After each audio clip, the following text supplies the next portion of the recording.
اکثر لوگ غصے ہی کے باعث جہنم میں جائیں گے۔ کس کے باعث؟ غصے کے باعث۔ آپ جتنے مرضی نیک ہوں، پرہیزگار ہوں، نمازیں پڑھتے ہوں، آپ نے اپنی زندگی میں جتنے بھی نیک مال کیے ہوں، لیکن اگر آپ کا مزاج غصے والا ہے نا، تو کہیں نہ کہیں ثابت ہوتا ہے کہ غصہ جہنم میں آپ کو لازمی لے کر جائے گا۔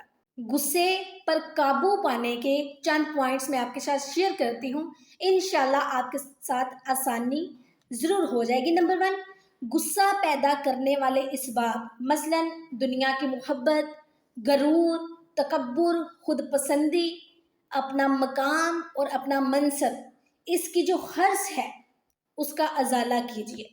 نمبر 2، اپنے دل میں یہ بات نقش کر لیجئے کہ اصل بہادری غصے کو برداشت کرنا ہے، جیسا کہ حدیث پاک میں ہے، تم میں سے سب سے زیادہ بہادر وہ ہے جو غصے کے وقت خود پر قابو پا لے اور سب سے زیادہ خاموشی اختیار کر لے، جبکہ طاقت ہونے کے باوجود آپ سامنے والے کو معاف کر دیں۔